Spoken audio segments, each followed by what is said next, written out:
अस्सलामु अलैकुम वरहमतुल्लाहि वबरकातुहू। सामीन मोहतरम, आज एक ऐसी रिवायत पेश करूँगा कि जो मुनकिरीन हदीस के मुँह पर एक तमाचा है, और वो भी एक ज़ोरदार तमाचा है उनके मुँह पर। अबू दाऊद की रिवायत है, 1561 नंबर हदीस है। हबीब मालिकी रहमहुल्लाह का बयान है, फरमाते हैं कि एक शख्स ने हज़रत इमरान बिन हुसैन रज़ी अल्लाह तआला अन्हु से कहा कि ए अबू नुजैद, कि अब हमें ऐसी रिवायात और हदीस बयान करते जिसकी असल हमें कुरान में नहीं मिलती है। इस पर हज़रत इमरान बिन हुसैन रज़ी अल्लाह तआला अन्हु गज़बनाक हो गए, गुस्सा हो गए और फरमाया कि क्या आप कुरान मजीद में ये पाते हैं कि 40 दराहिम में 1 दिरहम अदा करना है ज़कात?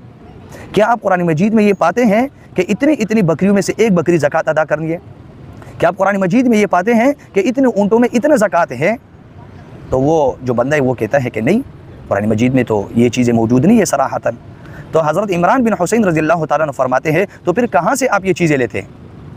फरमाते कि आप हम ही से, सहाबा से ही ये चीज़ें लेते हैं, और हम ये तमाम अहकामात रसूलुल्लाह सल्लल्लाहु अलैहि वसल्लम से लेते हैं। इस हदीस से हमें ये पता चलता है कि अहादीस को वो हमारे पास एक हुज्जत है। कुरान के बाद हदीस को जो दर्जा हासिल है वो हुज्जत का हासिल है।